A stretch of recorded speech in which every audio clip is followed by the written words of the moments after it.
श्री राम. सत्संगतीचे दोन प्रकार. सत्संगती अति अपूर्व काम करणारी आहे. संतांची संगत दोन प्रकारे होऊ शकते. एक संतांच्या देहाची आणि दुसरी संतांनी सांगितलेलं साधन करत राहण्याची. यापैकी पहिली म्हणजे संतांच्या देहाची संगती लाभणं फार कठीण आणि दुर्मिळ. कारण संत जरी खरा असला तरी त्याला ओळखणं कठीण असतं आणि पुष्कळदा त्याच्या बाह्य वागणुकीवरून मनात विकल्प येण्याचा संभव असतो. आणि एखाद्या भोंदूशीच गाठ पडली तर त्याच्या संगतीपासून नुकसान ठरलेलं.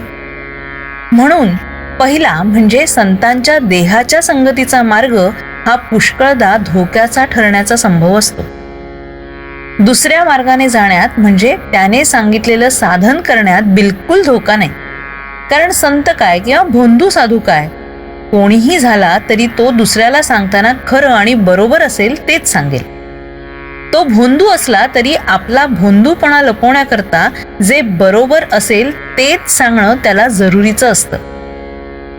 साधकाने शुद्ध भावनेने ते साधन केलं की सत्संगतीचा फायदा मिळून त्याचं काम होतं.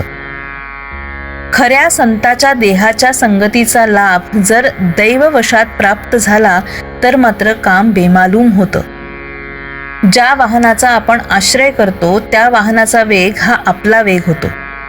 फक्त त्या वाहनात निश्चल बसून राहणं एवढंच आपलं काम. तसं आपण खऱ्या संताजवळ नुसतं पडून राहावं. संताच्या संगतीत आपली कृती अशी काही नसतेच, नुसतं अस्तित्व. त्यामुळे अहंकाराला वाव न राहून वासनेचा क्षय व्हायला फार मदत होते. तुकाराम महाराजांनी देवाजवळ धनसंपदा मागितली नाही, मुक्ती देखील नको असं म्हटलं, फक्त संत संगती दे असंच म्हटलं. संत संगाने नाम घेण्याची बुद्धी येते. बुद्धीची स्थिरता ठेवणं हे फक्त नामानेच साधेल. नाम जरूर तेवढं ठेवतं आणि बाकीचं नष्ट करून टाकतं, पण अनन्य भावाने नाम घ्यावं. नाम घेता घेता बुद्धीला स्थिरता येते आणि मग मनात विकल्प न येता संतांच्या देहाचा संगतीचा खरा फायदा घेता येतो.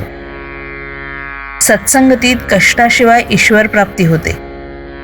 संत संगतीत साधनं आपोआप होत असतात. त्यांच्या पूजनाबरोबर पूजन, भजनाबरोबर भजन, श्रवणाबरोबर श्रवण, स्मरणाबरोबर स्मरण आपोआप होतं. सत्संगतीत स्वतःची विस्मृती होते आणि नामस्मरण घडतं. म्हणून प्रयत्नाने संत संगती करावी, तिथे प्रारब्ध आणू नये. सत्संगतीत राहून नाम घेतलं तर देहबुद्धीच्या कोंडीतून बाहेर पडता येतं. श्री राम.